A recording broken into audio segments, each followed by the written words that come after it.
Buenos días, pase bien, soy Jesús Sigüenza y esta vez veremos la siguiente parte sobre el contexto histórico de San Buenaventura, en específico la cuestión de sus fuentes. Hemos pasado ya por una historia de integración con el milenarismo, con el joaquinismo, hemos pasado también ya por la formación de la Universidad Medieval de París, que de hecho tendrá injerencia en estas cosas que veremos ahora. Hemos pasado ya también por el análisis aristotélico, ¿no? Bajo el cual estaba imbuido en sus tiempos y el cual de hecho se va integrando como novedad en la época en la que la misma Universidad de París se está fundando, ¿no? Ahora bien, veremos cómo influyó tanto San Agustín como Dionisio de Lopajita en los escritos de San Buenaventura. Para esto hay que reconocer que dentro de la Edad Media San Agustín ocupa un lugar muy especial, ¿no? De hecho, pues es un pensador que podríamos situar desde la antigüedad muy tardía y comienzos de la Edad Media, pero no termina de definirse de decantarse ni de un lado ni del otro, ¿no? Y pues justamente según San Buenaventura en sus sentencias, San Agustín es reconocido como el más grande de los padres, ¿no? También otra cuestión aquí muy presente en general con los franciscanos. Ellos, digamos, a partir de Alejandro de Alés, ¿no? Previo a San Buenaventura, son quienes se van a integrar netamente en una lectura muy abierta y muy, digamos, libre de San Agustín, ¿no? Releer los textos de San Agustín para empezar a integrarlos en su pensamiento, ¿no? Y que de hecho se van a llevar perfectamente con la historia franciscana. Entonces, pues San Agustín es reconocido como la mayor autoridad, ¿no? Debido a que según estos textos de San Buenaventura, pues recibió una palabra de sabiduría y de ciencia, y a la vez es reconocido como el intérprete más grande de la Sagrada Escritura, ¿no? Para esto, pues tenemos que tener presente que San Agustín recurre a lo que se le considera actualmente como el método alegórico, ¿no? Es decir, toma la escritura, ¿no? Lo que él conoce de la escritura, lo va definiendo y lo va separando para dar ciertas interpretaciones, ¿no? De hecho es un escritor bastante prolífico, y es quien da gente, bueno, hace poco en una plática, por ejemplo, me decían, bueno, es que el misterio de la Trinidad es muy difícil de entender, ¿no? Tanto que cuentan la típica leyenda de San Agustín, ¿no? Donde se encuentra con el niño y que el niño, está haciendo un hoyo en la tierra y está intentando vaciar el mar al hoyo de la tierra, ¿no? Y llega San Agustín que va caminando por la playa y le dice, niño, ¿qué haces? Es muy tonto lo que estás haciendo, ¿no? Estás intentando llenar toda el agua del mar en ese hoyo. Y el niño voltea y le contesta a Agustín, pues es más fácil que yo vierta todo el agua del mar en este agujero a que tú entiendas el misterio de la Trinidad, ¿no? Y ya con eso la gente se zafa de, es muy difícil interpretar, es muy difícil pensar, ¿no? ¿Para qué vamos a pensar tanto? Cuando en realidad, por ejemplo, Agustín escribió un texto en específico que se llama La Trinitate, sobre la Trinidad, ¿no? En el cual especifica el carácter político, las implicaciones justamente del desarrollo de la Trinidad, no solamente como un concepto alejado, ¿no? Sino cómo aterriza realmente a través del hombre, ¿no? A través del mismo hombre, y cómo este mismo hombre va a ser el cristiano que va a llevar esta cultura, que no solamente es el cristianismo, sino toda la herencia, digamos, romana, a los lugares donde vaya, ¿no? Esto vinculándolo con Ciudad de Dios, por ejemplo, y con la iglesia militante, ¿no? Entonces, no es que sea difícil, o no es que San Agustín no haya entendido, ¿no? Sino que son a veces leyendas que surgen para intentar ocultar todo eso que realmente se hizo y que realmente se dio, y que por cierto toda esta doctrina trinitaria va justamente a recaer con mucho mayor peso en el franciscanismo y ser tomada para, vamos a la lectura, con San Buenaventura, ¿no? Entonces igual al regreso, pues también en su sermón Unus es Magister, Buenaventura, haciendo alusión a 1 Corintios 12:8, da a entender que la doctrina de San Agustín, a pesar de que no tiene una doctrina como tal, es la que supera a todos los demás padres, ¿no? Y todo este tipo de elogios, pues no son solamente una cortesía de la pluma de Buenaventura, sino que denotan el fuerte agustinismo que por una parte él lee, pero por otra también notan todo el agustinismo que él ha heredado, ¿no? Como acabo de mencionar, pues es desde Alejandro de Alés, el primer maestro, digamos, de la orden como tal, ¿no? Después de el primer maestro en forma de la orden dentro de la universidad como tal, ¿no? Quien, por cierto, pues hereda esta interpretación, como ya dije, que se venía desarrollando sobre San Agustín. Y eso también revela pues una convivencia profunda, ¿no? Es decir, se nota que Buenaventura, y que por cierto todos los franciscanos aquí mencionados releen, ¿no? Se profundizan, se entienden con Agustín, ¿no? Y hacen un parentesco espiritual entonces con él, ¿no? Y ¿qué es finalmente lo que da Buenaventura de Agustín? Podríamos entenderlo con el siguiente pasaje, que es muy famoso y que ahorita vamos a explicarlo también de forma lógica. Abro cita, en palabras del mismo Agustín. Alguien me objeta con razón.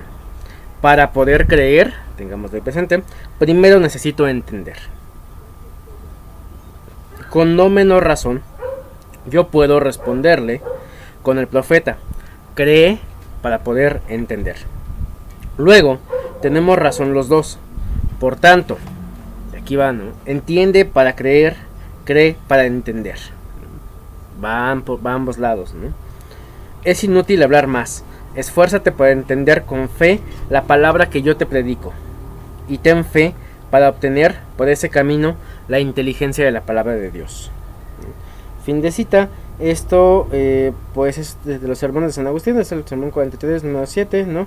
Y lo encontramos en la traducción de Henry Marrow de San Agustín et la fin de la culture antique, ¿no? San Agustín y el fin de la cultura antigua, editado en París en 1958 en la página 643.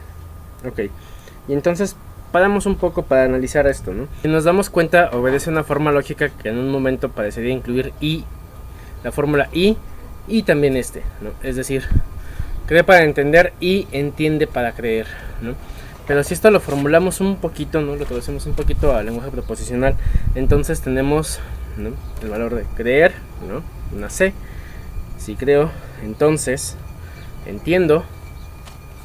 Y si entiendo, entonces creo, ¿no? Reformulando todo lo que aquí dice San Agustín. Y entonces podríamos entenderlo no necesariamente solamente como una fórmula de y, ¿no? Sino como un bicondicional. Es decir, solo si se cumple esta parte. Si solo si se cumple esta parte, entonces tenemos esta parte, ¿no? Es un proceso dialéctico a final de cuentas después de traducirlo, ¿no? Y es justamente como lo irá entendiendo Buenaventura. Yo necesito realizar, ¿no? Una creencia que es la que pongo en duda, la que mi fe me va a ir guiando, ¿no? La que la experiencia me va a ir guiando, ¿no? Para poder entender. Pero una vez que entiendo, una vez que esto me lleva a la vida, ¿no? Tengo que hacer el regreso, ¿no? Creo para entender y entonces entiendo, reflexiono sobre todo esto para poder creer, ¿no? Entonces va necesariamente unido de las dos partes. No podemos solamente limitar una cuestión de sí creo y entonces entiendo y ya mágicamente todo se explica, ¿no? Y esto tiene que ver justamente con la labor de Agustín y después con la labor de Buenaventura, que será quien va integrando toda su filosofía a partir de estos puntos, ¿no? Y que lo va a convertir, si nos damos cuenta, se parece bastante a la fórmula del Evangelio, de pasar del Evangelio a la vida y de la vida al Evangelio, ¿no? Solo que en un proceso más dialéctico, un poco más técnico, si quieren llamarlo así, ¿no? Y es el espíritu justamente en el que Buenaventura se va a ir desarrollando, ¿no? A este texto, por cierto, que acabamos de mencionar,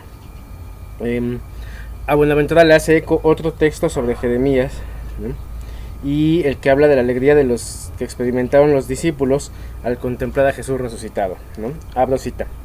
Como dice Jeremías en 15:16, tu palabra se me ha convertido en alegría y gozo de mi corazón. La palabra de Dios, una vez creída perfectamente, se convierte, cuando se la entiende, en fuente deleitable de gozo y de alegría para el corazón del que la entiende, ¿no?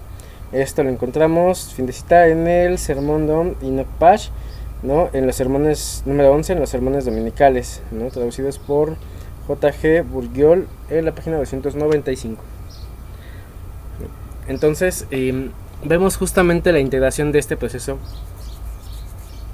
Vemos justamente la integración de este proceso agustiniano dentro de Buenaventura, ¿no? Se necesita, ¿no?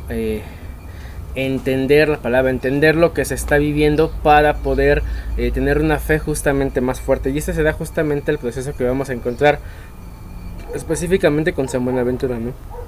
Para su tiempo tenemos ya dos tipos de teologías también desarrolladas. la teología apofática, ¿no? Que es la que refiere al camino negativo, al que niega los sentidos, un poquito más en el neoplatonismo, ¿no? Justamente, que veremos más adelante con Dionisio de Opagita, ¿no? Aparentemente, y que no pide explicaciones, ¿no? Pero a su vez tenemos también la teología catafática, ¿no? Que es la que sí va pidiendo explicaciones de lo que se necesita para poder creer. Ahora bien, aquí viene una irrupción justamente de ambas, ¿no? Una conjunción de ambas.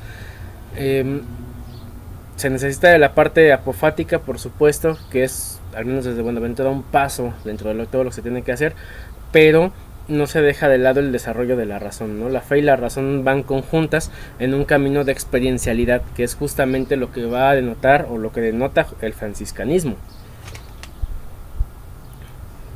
Y además se viene algo bien importante aquí, ¿no? En esta cita que hace, y en esta alegoría que hace Buenaventura, ¿no? Dice, se convierte cuando se la entiende, ¿no? En latín convertio, ¿no? Conversio, ¿no? Vamos a decirlo así. Es un proceso dinámico, es un proceso que se tiene que hacer a través de la reflexión. Se reflexiona, se cambia, ¿no?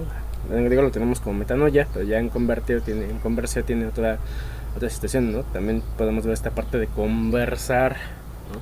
Vamos explicando, vamos desarrollando en el camino lo que es necesario para poder seguir, ¿no? A lo que sigue, y es entonces cuando se da la conversión, ¿no? Y dice aquí, se convierte en fuente deleitable de gozo y alegría para el corazón de quien la entiende, ¿no? Entonces, para quien salga con que el franciscanismo es solamente algo que en la figura de Francisco no se debe de entender, pues hay dos clases errores ahí, ¿no? Porque primero, dentro de la tradición franciscana vamos a tener esta cuestión de que necesitamos entender para creer, ¿no? Basados en el agustinismo, ¿no?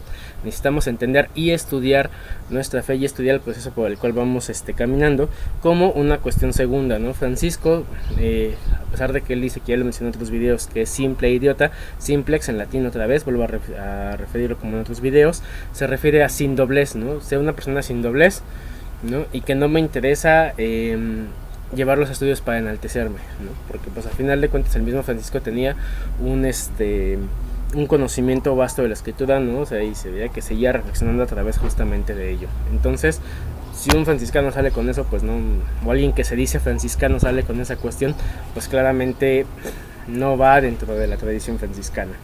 Regresemos entonces al texto. Estas palabras últimas que hemos leído nos descubren que es así como Buenaventura concibe su ministerio de teólogo.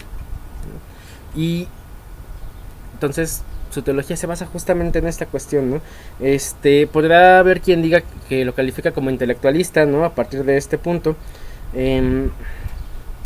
pero solamente podría aplicar si con esto se le exige el uso de la razón hasta el máximo de sus posibilidades, ¿no? Y que de hecho después, años después, lo vamos a ver reflejado con Guillermo de Ockham, ¿no? O sea, con la teología hasta donde nos dicen los dogmas, ¿no? Hasta donde el dogma nos dicta, pero con la filosofía hasta donde llegue la especulación, ¿no? Y es justamente esta integración la que va a permitir todo este desarrollo del pensamiento, ¿no? Buenaventura va a dar razón, claro, a decir, pues la razón hasta donde nos dé, ¿no? Hasta las posibilidades, a donde nos implique y nos dé, ¿no? Tampoco se le puede calificar de fideísta, ¿no? De que solamente se base en la fe. Lo más exacto sería decir que, de acuerdo con San Agustín, él cree posible y suficiente elaborar desde la escritura una inteligencia de la fe, a la que se le contribuye también la razón con sus recursos propios. Ese sería el punto específico aquí con San Agustín y San Buenaventura, ¿no? San Buenaventura nos va a decir, claro, necesitamos la fe, ¿no? Para poder entender, pero para este proceso de entendimiento necesitamos hasta dónde nos da la razón y qué es lo que nos pide la razón como pasos para ir ascendiendo, si lo entendemos en una teología catafática, ¿no? Hacia llegar al conocimiento. Una mentalidad de este tipo, por cierto, antepone a todo objetivo de búsqueda el de la sabiduría, ¿no? Porque tanto para San Buenaventura como para San Agustín la sabiduría y la felicidad se identificaban, ¿no? Y esto viene en San Agustín justamente con la cuestión de en qué consiste la vida beata, ¿no? Si vemos uno de sus primeros soliloquios cuando él se convierte al cristianismo, que es de la vida feliz o de la vida beata, ¿no? La vida beata justamente es esto lo que lleva, ¿no? La sabiduría, ¿no? La pasión de la sabiduría, que implica también no solamente el conocimiento y el conocimiento de Dios, ¿no? Sino que implica también el cómo la vida se va desarrollando y va dando lugar a todo esto, es lo que da justamente la cuestión de esta sabiduría, y que por lo tanto nos va a llevar a una vida en plenitud o una vida beata, cuya felicidad se va a centrar y va a dar frutos a partir de justamente esta vivencia en la sabiduría, no tanto una posesión, sino una vivencia en la sabiduría. Ahora, pues obviamente esta es una reflexión aparte, ¿no? La teología obviamente puesta en manos de este tipo termina convirtiéndose en un tipo de doctrina, ¿no? Lo que algunos después consideran como doctrina, que de hecho estas bases que Buenaventura va a ir sentando son las que posteriormente la orden franciscana va a ir tomando como base de su pensamiento y de su programa de estudio, ¿no? Obviamente es muy distinto lo que tomaron de él para el desarrollo a lo que él mismo fue desarrollando como intentos o esbozos de su propio esquema de pensamiento. ¿Cómo conocer mejor a Dios? ¿No? Pues es necesario dentro de la fe cristiana el esfuerzo por amarlo, por vivirlo, ¿no? Y por alcanzarlo mediante lo que se considera como la contemplación, ¿no? Actualmente pues tenemos algo viciado ese término de la contemplación, ¿no? Porque está pues muy influenciado por terminologías orientales, ¿no? De filosofías orientales, de religiones orientales, ¿no? Prácticamente entendemos la contemplación como un abandono de todo, ¿no? Y alejarse a la nada. No está tan errado, porque al final de cuentas este basamiento a final de cuentas esta base, por ejemplo griega, que se toma, pues los griegos la toman de las filosofías helenísticas, que a su vez fueron influenciadas justamente en su tiempo y en su momento por estas escuelas orientales, por si no se sabía, ¿no? Y entonces, por ejemplo, en el neoplatonismo, ¿no? Y en esta cuestión de la teología apofática, pues por supuesto que va a venir hasta cierto punto influenciada por esta cuestión. Obviamente se reemplazan y se cambian términos, y entonces ya no es esa misma cuestión, ¿no? A final de cuentas, ya no es solamente la nada, sino es Dios, ¿no? A quien se le llega a través del abandono de todo lo demás. Pero entonces, regresando al punto, contemplación, contemplatio, ¿no? O contemplatio, es el estar frente a frente, ¿no? Frente a frente al rostro de Dios, ¿no? A que toda esa magnitud y toda esa inmensidad a través de la experiencia no se achica, pero es capaz de manifestarse en la misma humanidad que tenemos, ¿no? ¿Por qué? Porque la visión actualmente, como se considera, y eso es gracias a Santo Tomás de Aquino, la visión del teólogo, que es el teólogo el que se aparta, ¿no? El que describe las cuestiones de Dios, es una visión parcial y enigmática si la consideramos desde este punto. Es parcial porque el teólogo, desde a través del estudio y de esta división, no alcanza a contemplar lo divino, ¿no? Y deja ese camino enigmático que hay que seguir, ¿no? Pero entonces, con Buenaventura existe un complemento, digamos, indispensable de estas dos cuestiones, ¿no? La visión mística, que es la que se va a manifestar desde la contemplación, en espera de la gloria, pero en vivencia ya aquí, ¿no? A final de cuentas, desde aquí la vamos viviendo, y eso permite una contemplación integral, ¿no? Ya no es solamente la teología atada a la definición o a la búsqueda de racional, sino que lo racional se vuelve un medio dentro del camino, a final de cuentas, espiritual, y complemento del fin, que es llegar a la gloria. Ahora bien, San Buenaventura no se contenta simplemente con esta cuestión de integrar, ¿no? El espíritu y la orientación de San Agustín o del agustinismo, ¿no? Él se adhiere al agustinismo como se lo han enseñado su maestro Alejandro de Alés, ¿no? Y todos los demás franciscanos previos, ¿no? Pero también lo tiene como un resultado de la reflexión personal de lo que él mismo ha leído a fondo, ¿no? Y que domina ahora de la obra del obispo de Hipona, ¿no? Entonces, necesariamente llevó esta integración, sí carga con la tradición del agustinismo de su época franciscano, pero carga también con lo que él reflexiona y toma para sí del mismo Agustín, y entonces ya lo vemos totalmente integrado y complementado, así como pasó con Aristóteles, ¿no? Aristóteles un poquito más en el ejercicio filosófico aparte, pero también se integra, aunque está más cargado de este agustinismo, justamente por la cuestión de adaptación de la vivencialidad. Ahora hay que tener algo bien claro, ¿no? El agustinismo no es un sistema. Nosotros definimos el agustinismo entendiéndolo a partir de toda la reflexión que se hace de las obras de San Agustín, ¿no? Pero San Agustín en ningún momento planteó, al menos si vemos sus obras, establecer un sistema específico como si lo haría después Santo Tomás de Aquino, ¿no? Agustín intentaba buscar por un lado, buscaba por otro, va reforzando a lo largo de su vida, ¿no? De viejo hay cosas que no le convencen y escribe las retractaciones, que son justamente correcciones a su obra, pero en ningún momento las está pensando justamente como una cuestión sistemática, ¿no? Y esto pasa justamente con la lectura que los franciscanos, desde Alejandro de Ales, empiezan a hacer de Agustín, puesto que en ningún momento lo están pensando justamente como un sistema. Entonces, ¿qué entenderíamos también por agustinismo, al menos desde lo que lee Buenaventura? Pues sería el agustinismo de Agustín, ¿no? Ya no solamente de todos los que reflexionaron después a Agustín, sino que Buenaventura se va a centrar netamente en lo que él lee y entiende justamente de Agustín, y que podríamos traducir en un lenguaje actual como un impulso que llega desde Platón, ¿no? El platonismo, a través de Plotino, los neoplatónicos, ¿no? Quien dota a Platón de una técnica filosófica y que va a desembocar en la revelación creacionista de la Biblia, ¿no? Y eso es justamente, esa es la versión agustiniana de la que va a beber San Buenaventura, ¿no? Esta reflexión que ya se hizo a lo largo del tiempo, ¿no? Y que académicos actuales buscan justamente como decir, no es que Agustín era neoplatónico, no es que necesariamente Buenaventura era neoplatónico. Tienen bases del neoplatonismo porque pasa como tradición histórica, pero realmente si lo analizamos desde sus medios de vida, no puede decirse que sean netamente neoplatónicos, aunque beben de terminología de ahí para justificar lo que hacen.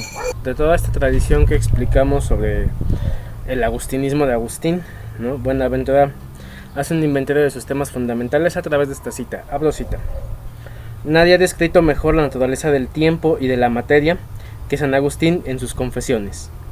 Nadie ha explicado mejor que él el origen de las formas y el modo de propagación de las cosas, según puede verse en su comentario sobre el Génesis. Asimismo, su tratado sobre la Trinidad es una prueba de que ninguno ha sabido resolver mejor las cuestiones que se refieren al alma. En fin, es evidente, por su libro de la Ciudad de Dios, que ninguno ha escrutado más sabiamente la naturaleza de la creación del mundo. Y para decirlo todo en pocas palabras, nada o casi nada ha sido enseñado por los maestros cuya solución no se encuentra en las obras de este doctor. Fin de cita. Esta cita la encontramos en la epístola de Tribun Coestum número 12, 8, 335. Entonces, pues, qué mejor, ¿no? Aquí vemos justamente cómo Buenaventura explicita, ¿no? Cuáles son los temas que él toma, que él encuentra, que él bebe, y casi todo de lo que él a final de cuentas integrará en su forma de pensar, ¿no? Este agustinismo pues es recibido, como ya lo dije, por sus maestros, ¿no? Que fueron primero Alejandro de Ales, luego Juan de la Rochela, Eudes Rigaud, ¿no? Y esto en cuanto al agustinismo, aunque también había algunas mezcolanzas de la época, que ya no es solo agustinismo, pero que se encuentra a través de San Anselmo, de los victorinos, de Gilberto de la Porrée, y ellos pues han elaborado un platonismo más abstracto, más técnico, ¿no? Que integra un poco a Agustín, no es agustinismo, pero que ya no solamente es agustinismo, sino es la reflexión propia en torno a ello, ¿no?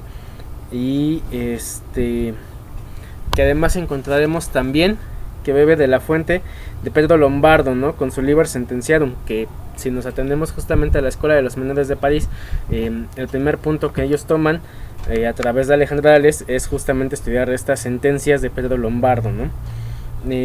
Y es el primer programa de estudio de los franciscanos, ¿no? ¿En qué consistía esto? Pues el Liber Sententiarum de Pedro Lombardo era un libro de trozos selectos de sentencias justamente, en los que San Agustín ocupaba un puesto preponderante, y en donde, a pesar de que no solamente integra a San Agustín, sino integra platonismo, ¿no? Estas versiones ya estudiadas a través del tiempo, pues el vocabulario de Agustín, a pesar de ello, está bastante difuso en toda esta obra, ¿no? Vamos a decirlo así, Agustín se transforma para esa época en un bien común de todos los teólogos, ¿no? Cada quien lo utiliza, por decirlo así, para lo que quiere tomar, para sus usos, ¿no? Y para esto, pues justamente son las sentencias de Pedro Lombardo, que son justamente eso, ¿no? Fragmentos, como ya dijimos, que van a ir tomando el lenguaje de Agustín, intentando integrarlo con la ascensión paralela del aristotelismo, ¿no? Y el avicenismo de la época, ¿no? Primero a través de vocablos y luego a través de lo que se iba definiendo como doctrinas, ¿no? Que ellos mismos van a ir figurando justamente como esta cuestión de lo que es una doctrina, aunque no exista como tal. Y van a formar lo que podríamos decir como agustinismos o posturas, ¿no? De la época, desembocándonos generalmente en lo que podríamos definir como dos posturas para la época, ¿no?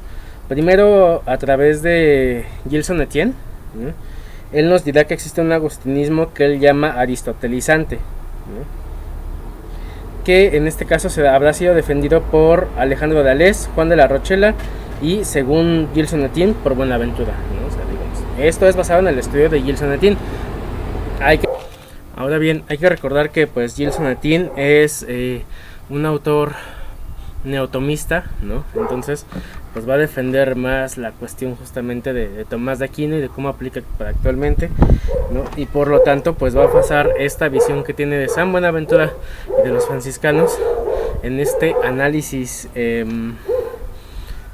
pues intentando defender a su Tomás, ¿no? Más que algo que nos acierte realmente, pero pues habría que estudiar de todos modos esta postura que ya se encuentra presente, ¿no? Que llama, como decimos aquí, un agustinismo aristotelizante, es decir, un agustinismo que va a ir basado o va a ir transformado por algunas fases de Aristóteles, ¿no? Para intentarlo configurar como una nueva doctrina, como es lo que Etienne definiría, ¿no? Y por otra parte encontraríamos lo que él también define como el agustinismo avicenizante, ¿no? Que estaría en ese mismo tiempo en otras escuelas, digamos basado más en Avicena, ¿no? Que en Aristóteles, y que sería defendido por Guillermo de Auvergne, por Rogerio Bacon y por Roberto de la Roberto de Grosseteste, teniendo entonces estas dos posturas justamente, ¿no? Ahora, estas son las visiones que tenemos desde esta gente que se dedica como tal a estudiar a los filósofos medievales, concretamente más a Tomás de Aquino, pero que pues obviamente por abordar a Tomás y todo lo de la época aborda todo lo que se encuentra alrededor. Ajá. Ahora bien, frente a esas posturas creo que lo mejor sería tratar de tratar de dar un epíteto más, ¿no? Decir que existe un agustinismo buenaventuriano, podemos llamarlo así, creo que es mi postura, ¿no? Y es preferible comparar pues las tesis agustinianas que hay de la época, ¿no? Las que van desarrollando los franciscanos, ¿no? Antes de definirlas como aristotelizantes, ¿no? Y ver qué es lo que Buenaventura integró, ¿no? Propiamente como su pensamiento, y cuáles son las razones seminales que él toma para su pensamiento, para la iluminación intelectual, ¿no? Para su ejemplarismo, etcétera. Además de que hay que tomar en cuenta la fidelidad con la que Buenaventura lee a Agustín, ¿no? Es propia, es auténtica, ¿no? Es todo lo que va integrando a partir de él, y ya como reflexiones también franciscanas. Porque por ejemplo pues hay conexiones interesantes, ¿no? Como el argumento ontológico que va a tomar pues San Buenaventura sobre la identificación de Dios y el ser, ¿no? Pleno, que va a estar basado un poquito más en San Anselmo de Canterbury y cómo lo integra él con la visión que tiene de Agustín. Entonces son los otros puntos que hay que tomar en cuenta, que considero mejor, ¿no? Antes que situarlo como si era aristotelizante o no. Ahora, San Buenaventura ha citado a San Agustín más de 3050 veces. Y vamos a ver qué obras ha citado, ¿no? En cambio, que están privilegiadas. Sobre la obra de Trinitate hay 559 citas. Sobre el Tractatus del Evangelio de Juan hay 318. Sobre la Ciudad de Dios hay 299. Sobre el Tratado del Génesis, el literal, hay 231. De los sermones auténticos de San Agustín hay 182. De las narraciones en los Salmos hay 179. De las epístolas 156. De su Inquiridión 126. Del Libre Arbitrio 107. De las cuestiones divinas, hay 83, 98 de las confesiones y 84 de doctrina cristiana. Obviamente es natural que las obras de San Agustín se citen con mayor frecuencia que las obras de Buenaventura, en tanto a las que coinciden al autor. Es decir, para estudios de la época, pues es más fácil que citen a Agustín a que citen directamente a Buenaventura.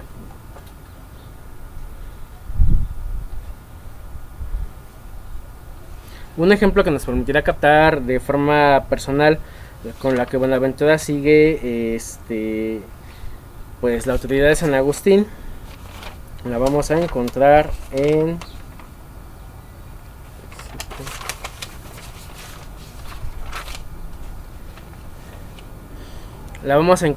saber si los ángeles conocieron al verbo en su propia creación, lo que se le conoce como la cognitio matutina, ¿no?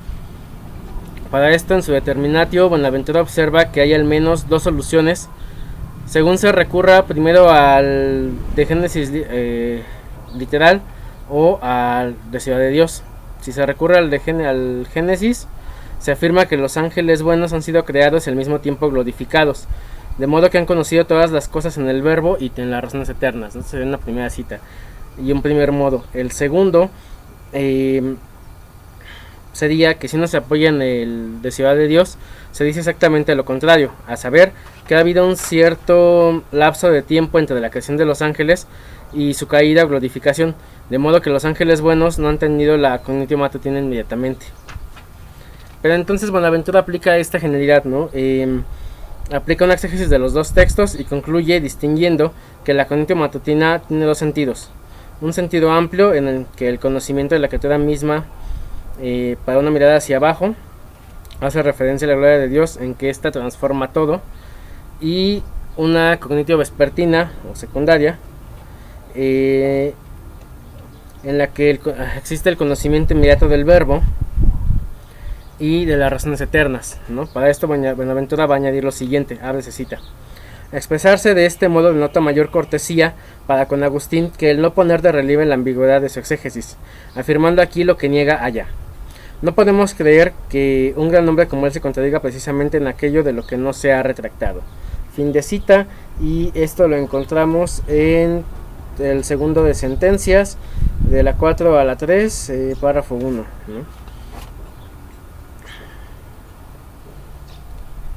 Y esto por esto es significativo que tenemos la afirmación, porque tenemos una afirmación muy exacta y profunda, que demuestra que Buenaventura posee pues bastante conocimiento de San Agustín, ¿no? Y de las cuestiones disputadas en la ciencia de Cristo, ¿no? Que esto se encuentra en las sentencias de Pedro Lombardo. De por sí, su lectura, que fue hecha, digamos, a base de lo que estudió en la Universidad de París, sobre ya las sentencias de Pedro Lombardo, prueba por sí solo pues su amplio conocimiento.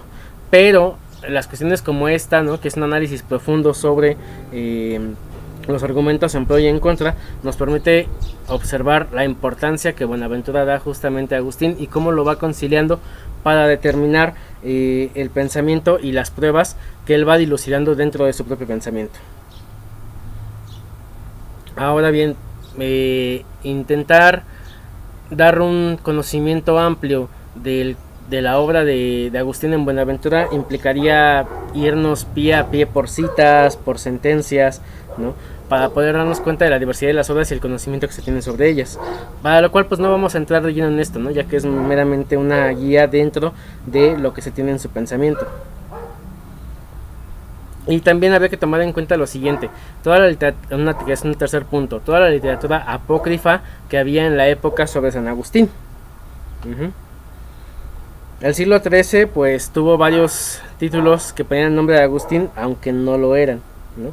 Muchos son pues un plagio de las obras auténticas, intentando justificar otro tipo de cuestiones. Tienen cierto valor discutible a la hora de la cuestión histórica, pero pues habría que mencionarlos aquí, ¿no? Entonces para eso pues tendríamos que mencionar los siguientes, ¿no? Las Opera Omnia, de las cuales Buenaventura toma el tomo 10, ¿no? Las Clavis Patrium Latinorum, ¿no? Que fueron editadas en español por Burges en el 61, o la Patrología Latina en el suplemento 2, que también cita todas estas obras. A saber, serían las siguientes: en latín. Primero, el de conflicto Vitorum et Vitoriorum, ¿no?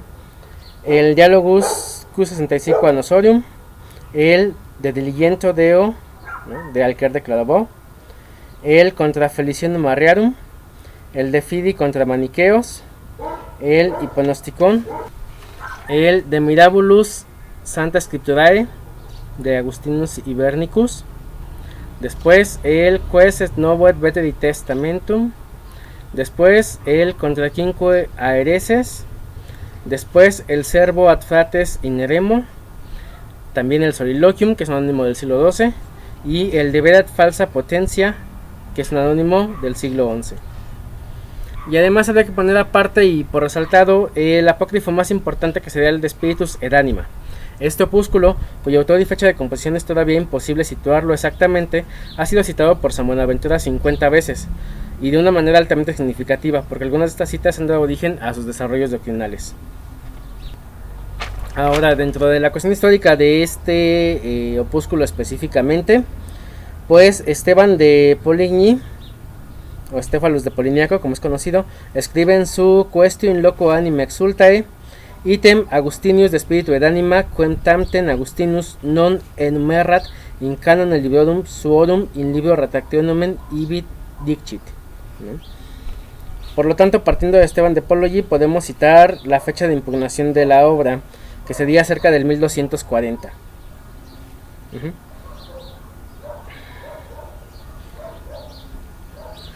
Y Buenaventura, pues por su parte lo cita 17 veces, ¿no? Con el nombre de Agustín, 15 veces con la mención Agustinus de Spiritu et Anima y 8 veces con Liber de Spiritus et Anima, y 10 veces más sin mención alguna, pero que sabe que son partes de ese texto. Por lo demás, todo este texto Buenaventura lo define dentro de lo siguiente, en latín: et si tu dicas quod ille liber non est Agustini, per hoc non evaditur, cuia hoc ipsum in libro de Trinitate dicit de potentum animae, quod sunt una essentia, una vita. Es decir, que a pesar de que él sabe que este libro no es de San Agustín, este libro da bastantes argumentos de la postura del mismo San Agustín sobre la Trinidad y sobre las potencias del alma, ¿no? En tanto que estas vienen de una misma esencia y de una misma vida, ¿no? Y esto pues no deja de ser extraño, ya que Buenaventura leyó, por lo que sabemos, ¿no?, las sentencias de Pedro Lombardo entre 1250 y 1252, unos 10 años después de que se le impugnara comúnmente la paternidad agustiniana al opúsculo. Es decir, resulta extraño, ¿no?, que él ya lo haya dominado, digamos, de esta forma, ¿no? Y a saber los temas que él ha tomado de aquí, pues ha extraído el del Homo Imago, ¿no?, el hombre imagen, vamos a decirlo así, y el de la unidad de las potencias del alma. Entonces, pues si queremos adentrarnos más en el pensamiento de Buenaventura, sería interesante también y seductor ver qué es lo que dice este libro de Potencia de Ánima, ¿no? Y por qué fue tan importante para Buenaventura el que esté tan presente dentro de sus escritos. Con esto pues finalizaríamos por una parte la mención de el agustinismo buenaventuriano, ¿no?, invitándolos por supuesto a que pues al leer las obras de San Buenaventura vayan discerniendo qué es lo que él va integrando de San Agustín. Ahora entremos a la cuestión de lo que mencionaba en un principio, que es ya tenemos la parte de razón y vida, ¿no? Vamos a ver ahora la parte de la literatura apofática que él integra, ¿no? Y para esto vamos a integrarnos en el pensamiento del pseudo Dionisio Areopagita, ¿no? Entonces, autor, por cierto, que él que Buenaventura ocupa como dentro de un puesto considerable, ¿no? Ahora vamos a leer por qué prefiere, por ejemplo, San Buenaventura a el pseudo Dionisio en lugar de San Gregorio, ¿no? Y bajo esta cita, abro cita: hay que preferir lo que dice Dionisio, porque él ha aprendido de Pablo y nos relata lo que él ha oído, porque Gregorio apela a su autoridad para confirmar lo que dice. Además, y según deduce de lo expuesto, porque Dionisio ha fundado la distinción de las jerarquías sobre lo que es intrínseco y esencial a los mismos espíritus angélicos. ha distinguido pues las órdenes tal como están establecidos en los cielos. Fin de cita, se lo encontramos en las segundas sentencias de 9. Años más tarde, en 1273, cuando pronunciaba las colaciones in exameron, al estudiar la docta ignorancia, en la que desemboca la sabiduría, cita primeramente a San Pablo en la segunda de Corintios 6:10 y luego añade en latín: Haec sapentiam docuit Paulus Dionisium et Timotheatum et ceteros perfectos et ab illis abstracondit. Fin de cita. ¿Esto a qué se debe? ¿No? La verdad del Dionisio de Areopagita pues es realmente del siglo VI, pero hay una confusión que se dio por época, ¿no? Aquí, como vemos, San Buenaventura pues confunde a este Dionisio con el Dionisio que es seguidor de Pablo, ¿no? Y que tiene que ver con la siguiente afirmación que viene desde el Duino, abad de Saint-Denis, ¿no? Que confundió a los tres Dionisios. Primero, al convertido de San Pablo, al fundador de la iglesia de París y al autor del Corpus Aeropagiticum, que es el corpus del que está bebiendo aquí San Buenaventura. Los teólogos medievales demostraron una gran veneración por Dionisio, ¿no? ¿Quién es? Realmente nadie lo sabe, pero en lo que sabemos actualmente pues se supone que se trata de un escritor que vive en ambientes sirios en el primer cuarto del siglo VI.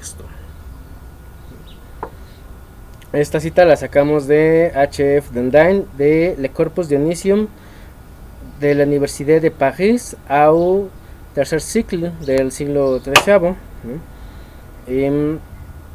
Que cita por cierto a Ilduino abad de Saint-Denis, que hace esta confusión, ¿no? Y que de ahí pues este problema de Dionisio sigue a final de cuentas hasta la época de San Buenaventura, ¿no? Ahora, encontramos este problema iniciando en otras cuestiones. Podemos definirlo como doble. La primera de orden literario, ¿no? Cuando se encuentra una cita del pseudo Dionisio, es preciso determinar en cuál de las versiones se llegó a nosotros, porque hubo varias versiones con el tiempo. Concretamente 5 versiones, ¿no? Que ofrecen una edición que se considera como yuxtalineal. La versión de Ilduino, que es el que ya mencionamos, que es cerca del año 832.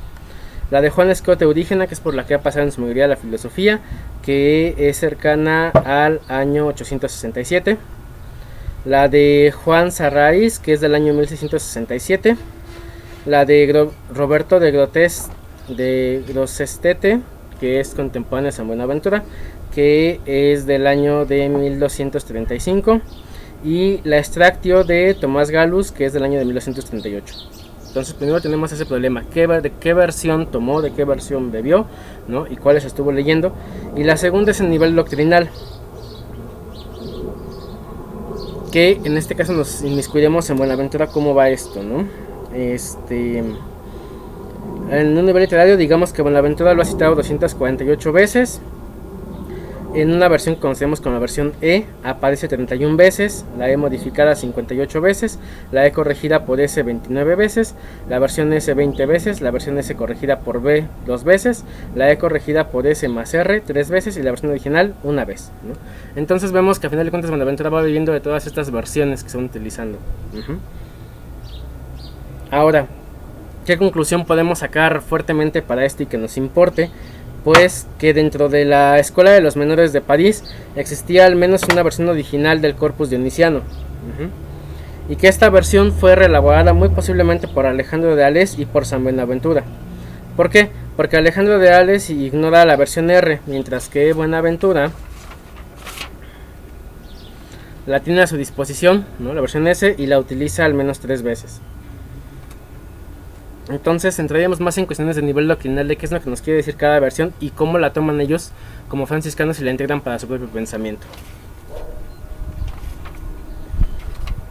Entonces entremos en las doctrinales, ¿no? El primero sería de Divinis Nominibus, ¿no? La cita de la Dionisiaca, que es la 225, nos dice en latín, en la versión E: Amorem seu divinum sive angelicum, sive intellectualem, sive animalem, sive naturalem, dicamus unitativam, quandam id convitatunibatem intelligium virtutem. Eso nos dice la versión E. La versión S dice: Amorem es concretivam intelligimus virtutem. Ahora, Buenaventura cita 15 veces este texto, siguiendo la versión E, excepto en el sermón de Regno Dei, ¿no?, donde se encuentra textualmente la versión S. El interés de este texto es que en él se define el amor, o con más exactitud, el deseo amoroso, la fuerza de unificación y de conexión que empuja a los seres superiores a ejercer su providencia con respecto a los inferiores, a los de igual rango, a mantener relaciones mutuas, a los que están abajo de la escala y volverse hasta tener más fuerza y que se sitúan por encima de ellos. Dionisio entonces nos presagía aquí lo que enseñará en su Hierarca Caelestis, ¿no?, de la cual, por cierto, en griego nos dice: os osiodes agaton eis panta taonta diatenei ten agatoteta. La traducción en español sería: como bien esencial, extiende su bondad sobre todo ser. ¿Por qué la importancia de esto? Ya mencionamos un poco sobre la literatura apofágica, que es justamente esta, ¿no?, que por un momento intenta desprenderse de toda la cuestión racional para elevarse hacia la justificación, ¿no? Sin embargo, Buenaventura lo va a ir tomando como un paso necesario. Es necesario que nos alejemos, ¿no?, de la cuestión racional para elevarnos, pero no es todo, no integra netamente lo apofático así. Y ahora él lo va tomando desde aquí para definir cómo el bien esencial, ¿no?, lo que es la esencia, es lo que va a definir todo, ¿no?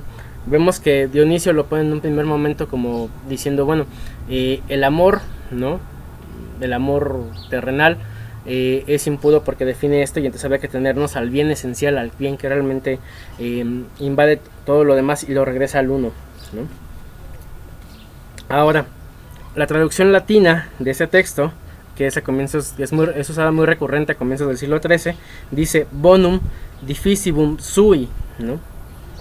Es decir, el bien, ¿no?, se difunde, ¿no? Se difunde a partir de sí mismo, ¿no? ¿Quién es el autor de esta versión? No lo sabemos, ¿no?, pero lo encontramos lo más antiguo desde Alejandro de Alès, usada también por Guillermo de Avergne, Guillermo de Auxerre, ¿no?, y Felipe el Canciller, ¿no?, que lo usa como suma de bono, ¿no?, y que nos citan justamente esta cuestión: item de verbus beati Dionisi in libur de divinis nominibus in principio tractatus de bono potes exaudi bonum et multiplicatum au successivum esse. Fin de cita, ¿no? Ahora, ¿por qué es importante esta cuestión de la difusión, ¿no? Y vamos a empezar a recalcarlo con la cuestión franciscana. Pues Dionisio, como autor griego y como autor neoplatónico, lo utiliza justamente para separarlo y decir que el bien auténtico, al provenir de Dios, es al que tenemos que dirigirnos, ¿no? Pero Buenaventura le va a dar justamente un vuelco, y la escuela franciscana le va a dar un vuelco, ¿no?, al decir, bueno, al decir este bien, ¿no?, que es una sumidad, que ya lo vemos esto presente en Francisco, ¿no?, entendido como sumo bien, ¿no?, en sus oraciones, es un bien que desborda por sí mismo, ¿no? No necesita de permisos, no necesita de categorías lógicas para desbordar, porque el bien en sí ya es desbordante, sumus, ¿no?, se sumifica, abarca todo. Y la justificación de autoridad la van a tomar justamente entonces desde transformar este texto de Dionisio. Para esto, pues Buenaventura ha citado 10 veces el axioma, que decimos de el bien que se desborda a sí mismo, ¿no? Lo utiliza 10 veces en apoyo de una conclusión o de una reflexión, 8 veces como un argumento en contra, 7 veces como un argumento pro, una vez como argumento esencial de una demostración. Tenemos que recordar justamente cómo se desarrolló este pensamiento de la escuela de París, ¿no?, los ejercicios en los cuales ellos se iban definiendo. Si recordamos, ellos lo que hacen es una defensa a partir de tener los textos de memoria, para dar una defensa, una contradefensa, y a final de cuentas dar una justificación. Entonces es obvio que ellos lo van a utilizar dentro de ese mismo esquema que tienen, ¿no? Por eso justamente esta cuestión de situarlo de esta manera: defensa a favor, defensa en contra, contradefensa, que sería la defensa pro, ¿no? Y ahora, si los agrupamos como axioma, como principio lógico, como nos dice aquí, pues vemos que unos aplicarán al axioma de difusión trinitaria, ¿no?, muy franciscano, otros a la difusión creadora, ¿no? Ahora, Entendamos por difusión en esta época la difusión como una comunicación actual, ¿no? O sea, que se ocurre al momento de una fuerza inherente o infusa, una fuerza que no es infundada, ¿no? Y vemos aquí justamente el aristotelismo clavado ya después en el pensamiento de Buenaventura. Ahora, por principio lógico, la difusión del bien en Dios no es necesaria, en el sentido de que siendo Dios el bien se difunde sin que Dios lo quiera. No es un querer de Dios el que el bien se difunda, sino es una propiedad, es el sumus, volvemos a lo mismo, ¿no? Y aquí viene una cuestión importante, ¿no? Dios siendo soberanamente fecundo y fuente borboteante, ¿no? Fuente que brota, ¿no?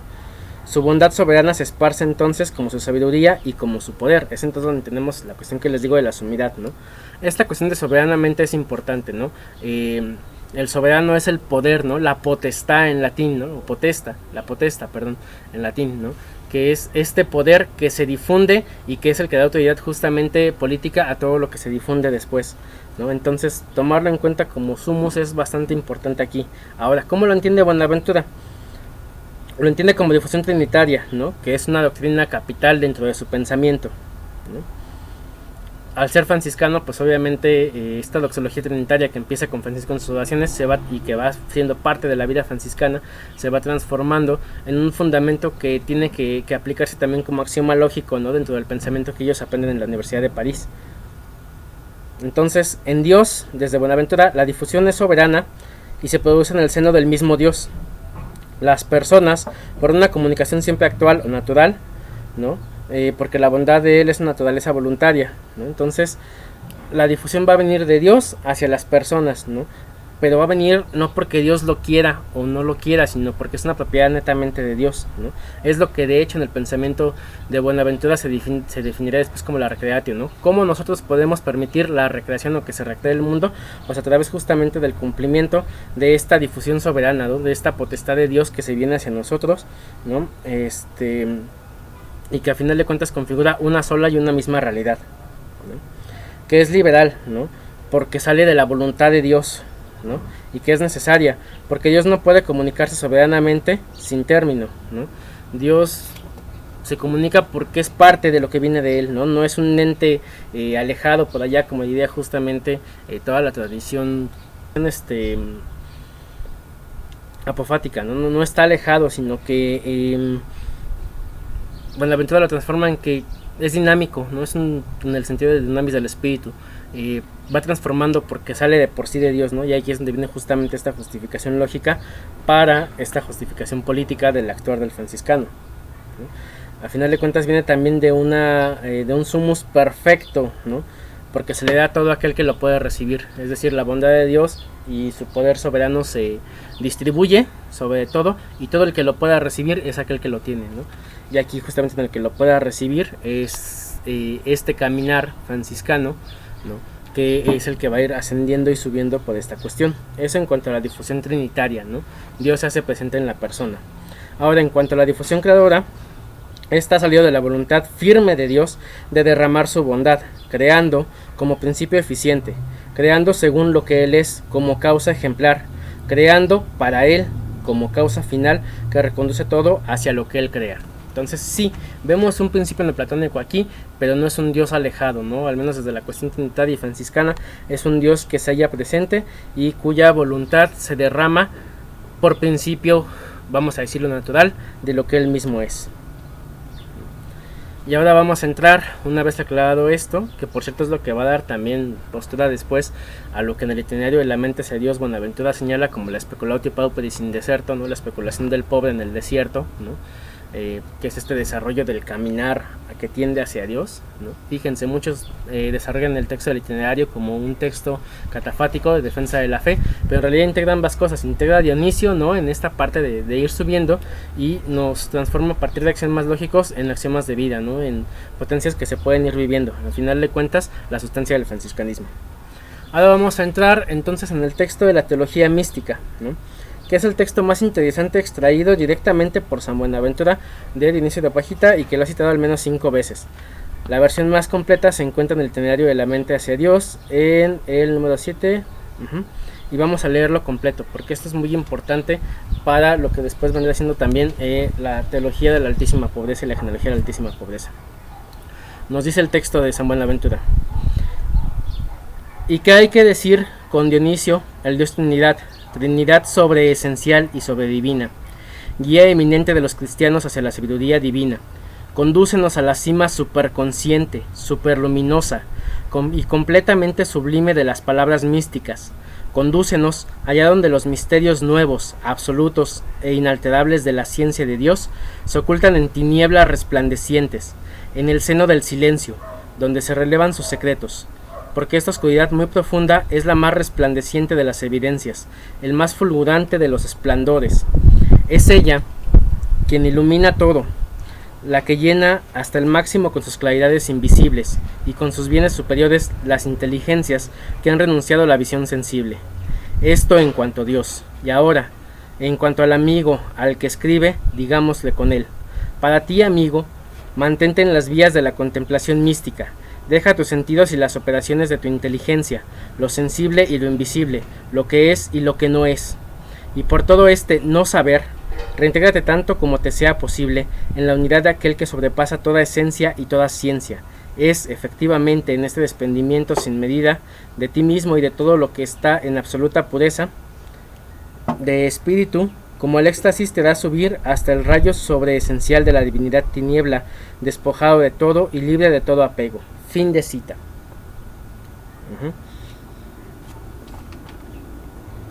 Este texto es muy rico y muy importante porque asienta justamente los cimientos de la docta ignorancia, ¿no? que por la contemplación supera y trasciende el mundo sensible y el alma misma, ¿no? Y la coloca en lo que en latín se conoce como un transitus, ¿no?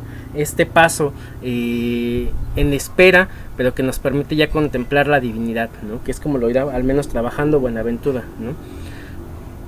Y aclarar entonces términos, porque la docta ignorancia no es, como dicen actualmente, pues no sé y no tengo ya de las cosas, y quién sabe, ¿no? Y ya con eso soy rico en lo que sé. No, la docta ignorancia implica un camino de conocimiento, implica un conocimiento de saber, un conocimiento de vivencia, ¿no? En el mismo itinerario dice Buenaventura, tengo que pasar por la vida de Francisco, por sus 5 llagas, pero llega un momento en el que al ir ascendiendo, al ir separando lo que es y lo que no es, necesito separarme, ¿no? A este tipo de contemplación que implica la negación, que es justamente el fundamento de la teología apofática, ¿no?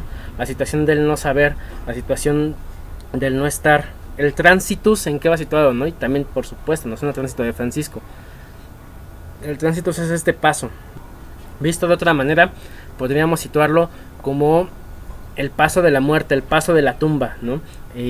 No está el Cristo vivo, no está el Cristo sufriente, ya pasaste por ahí, pero ahora necesitas este paso de quedarte en el no saber si regresas o no de la muerte, en estar netamente en el aspecto de la tumba, en el aspecto incluso si lo quieres pensar así de la descomposición, ¿no? En el aspecto que es el que te lleva a tu vida, y a partir de ese no saber, a partir de esa negación del todo, se va dando esta integración de nuevo en el uno, la integración en Dios mismo, ¿no? Porque ese conocimiento, como dice aquí, separa toda esencia y toda ciencia, ¿no? Y nos vamos reintegrando a final de cuentas a la absoluta pureza, como dice el texto, ¿no? A través de esa cima superconsciente que ya está más allá de lo que pretendemos racionalmente, ¿no? Y no es un paso magisterial como citan actualmente de, es que ellos porque eran santos y porque se separan, ¿no? Es un paso dentro del mismo desarrollo del pensamiento y de la vivencia franciscana, que se va integrando después, ¿no? Y que va a configurar justamente lo que es la altísima pobreza, ¿no? Comparándolo más adelante con la vida de Francisco. Es un paso a Jesús crucificado, pero no solo el crucificado, sino el que ya está muerto, el que ya es despojado de todo, el que es bajado y colocado en la tumba, y en esa tumba es deja atrás todas las operaciones de la inteligencia, es un Cristo muerto, ¿no? Estamos ante esa muerte, vamos a decirlo así, de todo pensamiento, muerte de todo sistema lógico, ¿no? Esa negación, para a través de esa negación poder sobrepasar, ¿no? Y es lo que entonces a través de Dios será llamado como el apex affectus, ¿no? O la cima de nuestros afectos. Es la ascensión, ¿no? Pero es una ascensión quedada justamente en ese tránsito, en ese pasar, ¿no? Y vemos entonces la importancia de cómo se va integrando esta teología apofática, que no es meramente eso, ¿no? Dentro del pensamiento de Buenaventura y dentro del franciscanismo. Comienza bajo esta afirmación: Yo le atribuyo a Dios lo mejor y lo más alto que puedo comprender. Y termina a final de cuentas en la negación. El amor sigue a la negación en cuanto digo a Dios. Dios no es esto, Dios no es aquello. Y dice aquí San Buenaventura, Dios no es esto, Dios no es aquello. Como aquel que al esculpir una figura no pone nada, sino que más bien quita, dejando en la piedra una forma noble y hermosa, ¿no? Y viene justamente esta cuestión, si quieren también tratarla desde términos actuales, del terror, ¿no? Nos quedamos del terror al horror, ¿no? Porque además vienen estas fórmulas hermosas de la preciosa tiniebla, ¿no? Siempre nos encontramos en un proceso de una tiniebla que va a iluminar todo, ¿no? De un momento dentro de la misma vida que implica el quedarse ahí, el alejarse, el contemplar, para poder después retornar en lo que sería la resurrección. Y como dice aquí, ¿no? Después de quitar y de despojar todo lo que intentamos conocer, llegar a esa forma noble y hermosa, ¿no? A esa cuestión en la que llegamos, que es la reintegración con Dios mismo a través del mismo caminar que tenemos aquí. Bien, entonces quedaría como pendiente analizar, que lo haría después como parte, por cierto, de un curso, esta cuestión de los puntos importantes del itinerario de la mente hacia Dios, ¿no? Y que si gustan, pues está abierto también al público. Vamos a continuar entonces ahora con qué otros términos toma San Buenaventura del pseudo Dionisio. Lo siguiente sería la jerarquía caelestis, ¿no? Entre los esquemas dionisianos utilizados por Buenaventura, el de la jerarquía ocupa un puesto privilegiado. Lo encontramos en efecto tanto en la teología trinitaria, como en angelología, como en eclesiología y como en la teología espiritual. Es decir, que San Buenaventura no duda en universalizar la jerarquía más de lo que Dionisio pudo hacerlo. San Buenaventura presenta y comenta 3 definiciones de Dionisio antes de resumir su postura. En la definición magistral que toma de Alejandro de Alés, estas 3 definiciones se encuentran en Dionisio en el corpus 3 de la jerarquía Celestis. Y Buenaventura la cita a partir de la primera de ellas como la jerarquía increada, ¿no? Dice lo siguiente en latín: jerarquía ex divina pulcritidu ut simpla ud optima up consumata vel consumativa.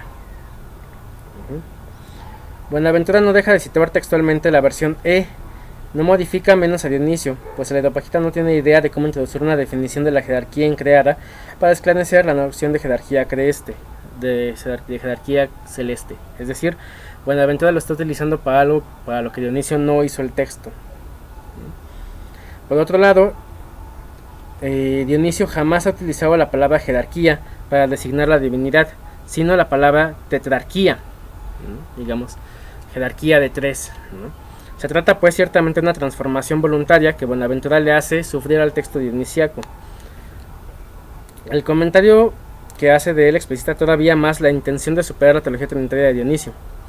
Y va aquí lo siguiente: la Trinidad no prejuzga la unidad, ni la unidad la Trinidad, pero la unidad es la perfección de la Trinidad y la Trinidad la de la unidad. En efecto, la unidad tiene en la Trinidad esta significada por las palabras jerarquía et non pulcritudo. Ahora bien, la belleza consiste en la pluralidad y la igualdad, como dice San Agustín. Vemos aquí estas interrupciones que va haciendo justamente Buenaventura. Pero la pluralidad no prejuzga la unidad ut simpla, ¿no? Lo simple, ni la unidad, la pluralidad ut óptima, ¿no? La mejor, lo todo. Porque la unidad de Dios es tal que resulta ser al mismo tiempo soberana bondad, fuente de una perfecta comunicación. Y volvemos justamente a esta parte de la distribución y la comunicación. Vamos viendo ahora cómo es que va modificando justamente a Dionisio y cómo es que esto va desembocando en una participación de la Trinidad dentro de la misma persona. Digamos, no es que se abaje y se conceptualice, sino es la centralización del actuar de una ética, ¿no? Una ética pauperística, una ética personal dentro del aspecto de los términos que le piden para su época. En fin, la unidad es la perfección de la pluralidad, ¿no? De las tres personas, y la pluralidad la de la unidad, ut consumata, ¿no? Se consuma en todo, lo que significa que la perfección absoluta y soberana reside en la Trinidad y en la unidad. Entonces la unidad de Dios se va a reflejar ya no solamente como concepto, sino como vivencia a través de todo lo que vamos haciendo como franciscanos. San Buenaventura se propone pues vincular en cierto modo todo el universo de las jerarquías creadas por la jerarquía divina como analogías en un sentido dionisiano. La segunda definición presentada por Buenaventura es en realidad la primera y única de Dionisio. Hierarchia et sordo divinus, scientia ed actio deiforme, quantum possible similans, edat individualitas et divinitum illuminationes proportionaliter in Dei similitudem accendis. Entonces, la manera como Buenaventura presenta esta definición, después de situar la jerarquía divina en la cima y el origen del universo jerárquico, le permite subrayar aquí el aspecto egresus de la jerarquía angélica. Es decir, Dionisio da esta jerarquía para justificar justamente la generación de los ángeles y la creación, pero aquí Buenaventura la sigue modificando, ¿no? Y entonces él va a agregar el aspecto egresus de la jerarquía angélica, es decir, esta jerarquía sale de Dios, ¿no?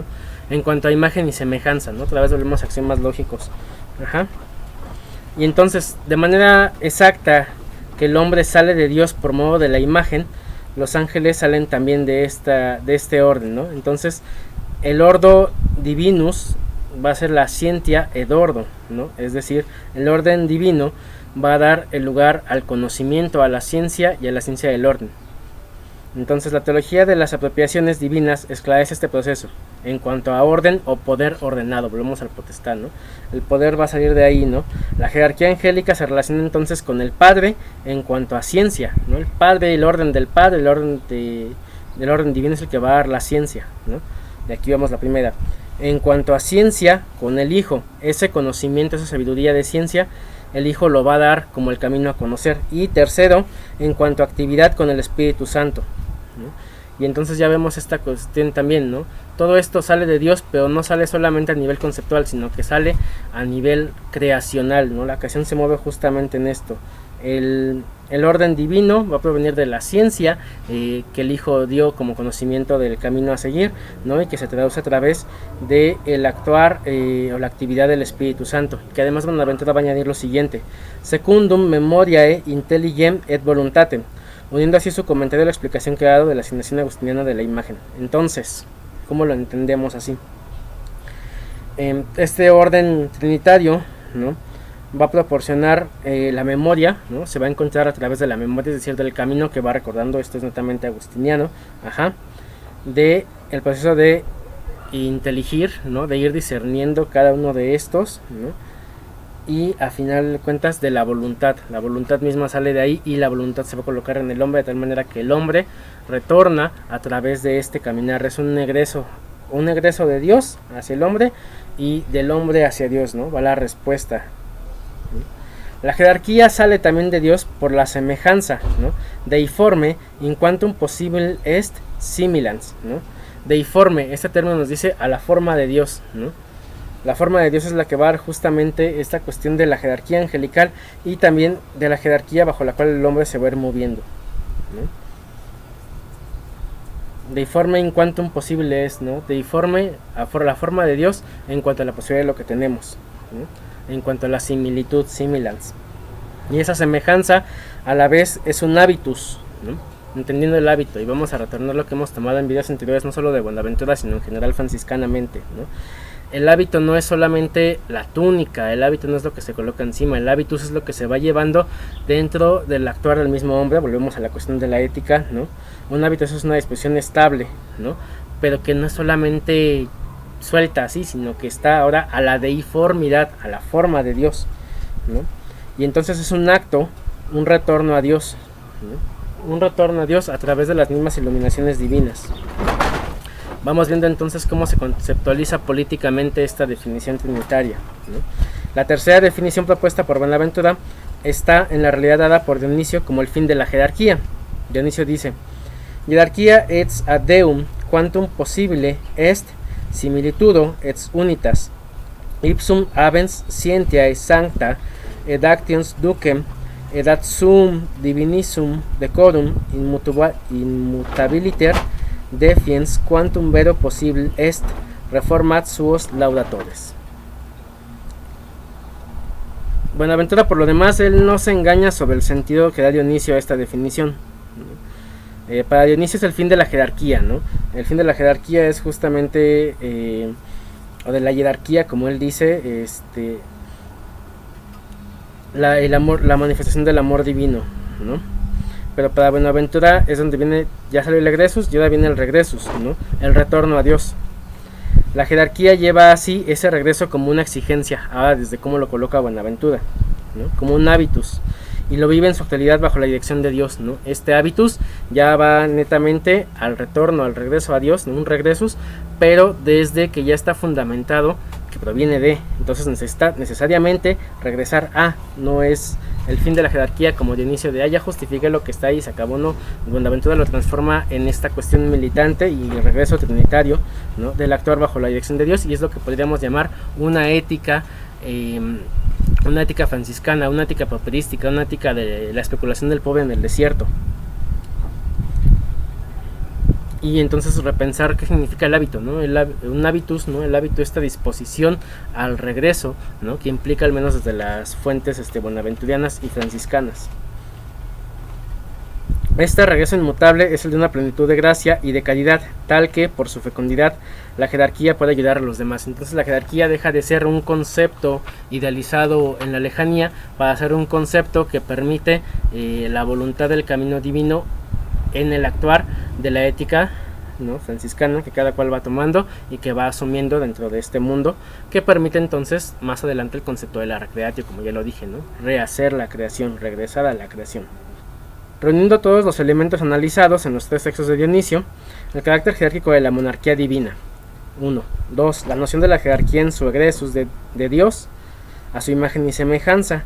Y 3. En su regresus en plenitud de la unidad, Buenaventura toma entonces a Alejandro de Ales para dar una quaedum definitio magistralis, ¿no? Y aquí vamos a tomar la definición que da Alejandro de Ales. Hierarquía es redum sacradum, et rationabilum ordinatia potestas, et subditus debitum retidens principiatum. Y que él en el examen de las sentencias dirá de esta siguiente forma: el orden del poder corresponde al Padre, ¿no? Entonces el poder siempre va a provenir de ahí, ¿no? Es la potestad, como ya lo dijimos, pero no es la potestad que solamente justifica un orden que ya estaba, como es el orden jerárquico eclesial, sino que es la potestad que ya también la posibilidad de que regresemos en tanto que somos de ahí, ¿no? En tanto que pertenecemos a Dios. Se organiza una política trinitaria. Al Hijo a través de la ciencia sagrada y la actividad al Espíritu Santo. Así, la jerarquía significa el poder, la ciencia y la actividad netamente trinitaria, ¿no? Porque el poder sin la ciencia está embotado, ¿no? Y señala ya aquí los errores del caminar de la iglesia desde su momento y humanos. La ciencia sin la actividad es infructuosa, el conocimiento solamente almacenado no da nada más. Por el hecho de acercarse al sol eterno, debe ser de un orden sagrado. En consecuencia es deiforme a la forma de Dios, porque forma a la criatura parte por la naturaleza, ¿no? Del orden sagrado de Dios, parte por la gracia, ¿no? Que es el caminar, la ciencia del Hijo, y parte por la gloria, que es la acción del Espíritu,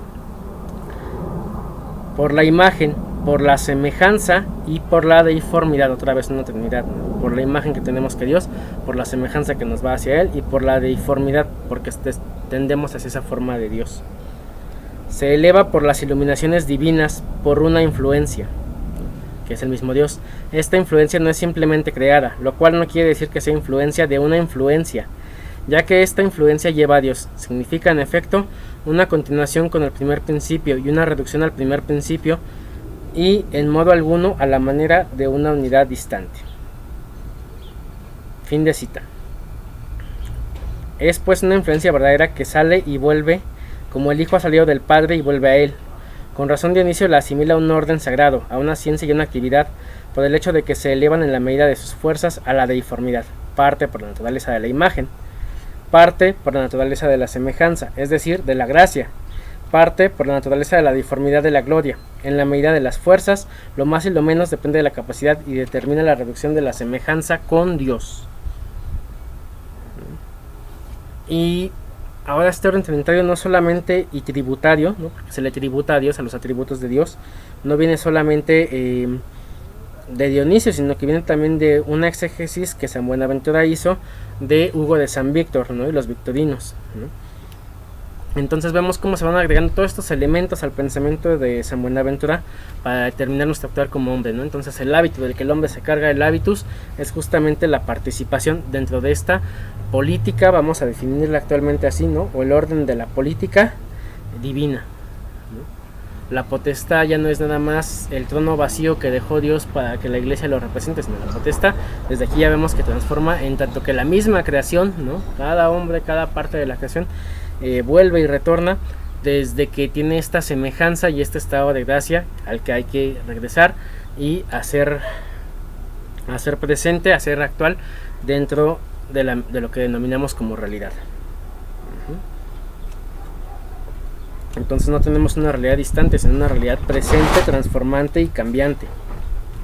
Y esto va a desembocar en una jerarquía eclesiástica o el orden sacro en el orden de la iglesia.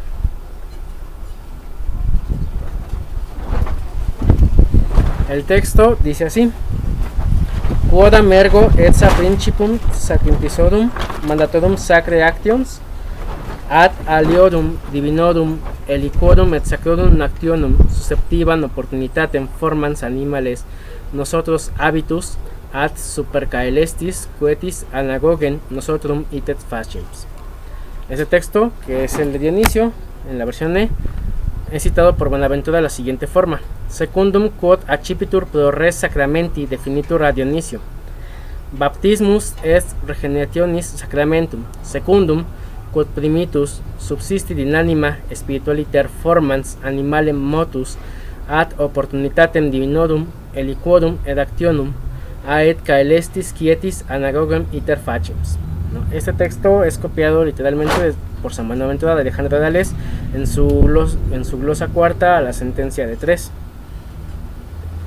Como se ve aquí, tanto Alejandro como Buenaventura han modificado considerablemente el texto de Dionisio. Pero Alejandro lo hizo de acuerdo a la autoridad expuesta en la Summa Aurea de Guillermo de Auxerre, y Buenaventura lo va a modificar a lo que a él le conviene, ¿no? Entonces va a diferir en su comentario, a pesar de ser el mismo texto, porque para Alejandro de Ales se plantean aquí 3 cosas. 1, que el alma vive una vida espiritual, viviendo 2, espiritualmente, y 3, que esta alma está capacitada para comprender y obrar rectamente. Esta comprensión y esta acción van a ser las acciones rectas que conducen al alma al descanso celeste. Sin embargo, Buenaventura lo va a transformar en lo siguiente. Ve aquí la definición de la res sacramenti, la cosa del sacramento, ¿no? Esta cosa es la gracia vivificando el alma. Es su acción, volvemos a lo mismo dentro del término franciscano, ¿no? Es luego la capacidad de la potencia a la virtud activa, y por fin la capacidad de la potencia a la virtud contemplativa. Entonces esta cosa del sacramento nos va a permitir primero actuar, ¿no? Primero transformar, para después podernos llevar a la contemplación, ¿no? Y es justamente el atractivo de la teología bonaventuriana, de que las virtudes y los dones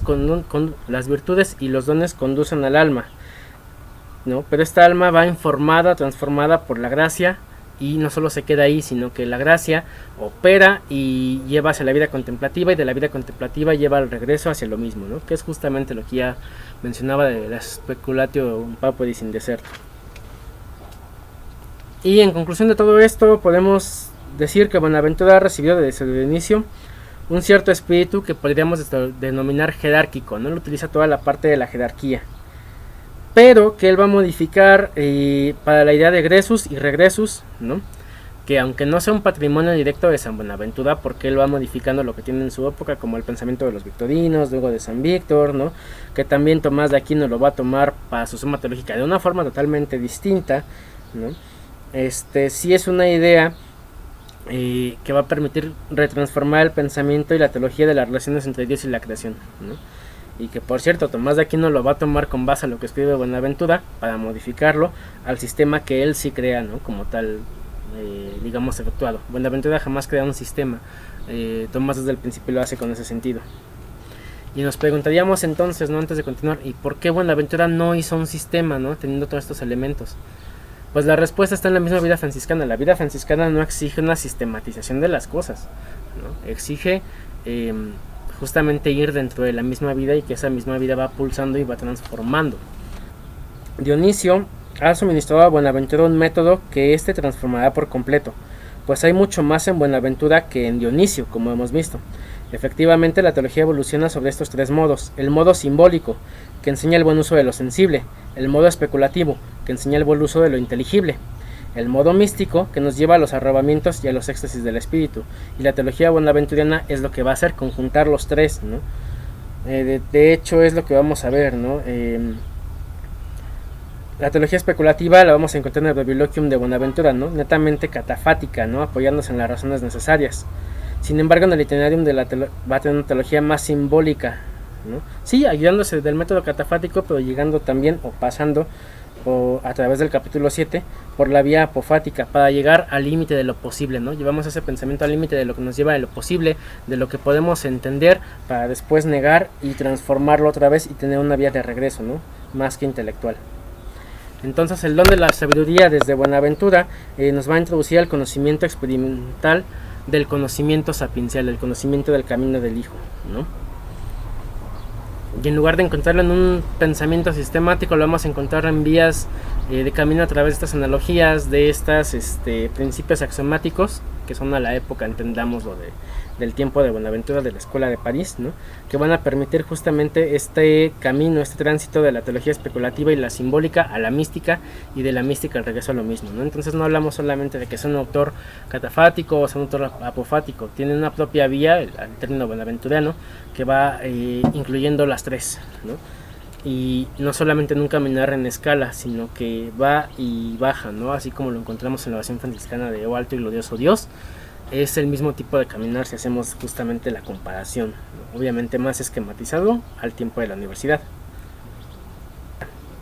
basado no solamente en Dionisio, sino en San Agustín, en San Anselmo, en Ricardo de San Víctor. Buenaventura va a definir la Trinidad de Dios, ¿no? Como este proceso de la ética ya presente, como lo dijimos, ¿no? Una síntesis de la Trinidad de Dios, ¿no? El Padre como fuente de la vida y plenitud fontal, esta fuente que desborda, ¿no? El Verbo encarnado, que es el Hijo, como el único mediador, ¿no? Porque es la persona media de la Trinidad, y el Espíritu Santo como esa fortaleza, ¿no? Como esa acción que permite que todo esto se dé, ¿no? Y que Buenaventura lo va a resumir en lo siguiente: el Padre es el principio al que somos conducidos, vamos de regreso, ¿no? El regresos. El Hijo, la forma que imitamos, por cierto, este regreso tiene ya integrado el egresus, ¿no? Y el Espíritu, la gracia que nos reconcilia, ¿no? Esta la encontramos en sus sentencias y en el examen.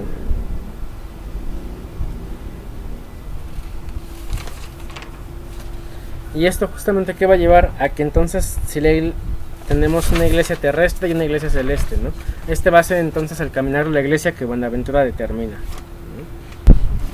La doctrina eclesiológica de San Buenaventura en su estructuración jerárquica depende del Pseudo Dionisio, sí, pero vemos que ha introducido Buenaventura toda una teología de la historia en un marco no histórico para determinar la jerarquía eclesiástica como un reflejo hipotético de esta jerarquía trinitaria. Y lo define de esta forma: el reino de la iglesia es devuelto por el Hijo y el Espíritu Santo a Dios Padre, cuando se le reduce la unidad suprema del Padre, más allá de la cual no cabe elevarse más. Entonces tienen también un tirón fuerte a la iglesia, ¿no? Como sistema jerárquico, ¿no? No puedes elevarte más allá de lo que el Padre dice, ¿no? Porque de él provienes. Y aquí viene la novedad bonaventuriana, ¿no? Sí, está fuertemente marcada por las vías espirituales de Dionisio de Areopagita, pero no se delimita ahí, ¿no? De hecho, ni Hugo de San Víctor, que es previo, ¿no? Ni Roberto Grosseteste, que es de la época, admiten la coexistencia de las tres vías del alma. Buenaventura lo que hace es concebirlas como grados de asimilación para Dios y hacia Dios, ¿no? No solamente dicen no están, sino que son necesarias como actos jerárquicos para que tanto la persona como la iglesia manifiesten esta voluntad de Dios, ¿no? Este amor de Dios que se define en lo que podríamos decir como de triple chivía, ¿no? Como una comprensión auténtica a todo su pensamiento de la época, ¿no? Y entonces con esto terminaríamos esta parte del video. Falta por analizar otro tipo de fuentes como San Anselmo, como los victorinos, pero eso lo dejamos más para el curso. Ahora la siguiente cuestión sería, una vez con todos estos elementos que hemos revisado de San Buenaventura, ¿qué podemos obtener de él? ¿Qué podemos entender como el camino de la mística franciscana, ¿no? Y de la ética franciscana, creo yo, a partir ya de esta parte de la introducción de Dionisio, ¿no? La invitación sería justamente a qué es lo que podemos obtener a partir de ello, y por supuesto a empezar ahora sí con este contexto, a adentrarnos en el análisis de los textos de San Buenaventura, y por supuesto también en el análisis, si quieren estudiarlo más a fondo, de las fuentes de las cuales Buenaventura bebe, ¿no? También pues muchas gracias por ver este video, por llegar hasta el final. Si ustedes gustan, en los próximos días voy a abrir un curso, ¿no?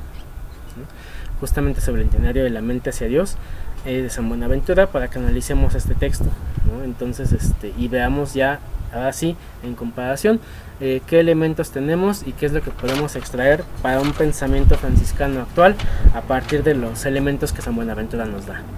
Pues muchas gracias, soy Jesús Sigüenza, soy en filosofía y hermano de la Orden Franciscana Seglar. Espero que este video les sea de utilidad. Paz y bien.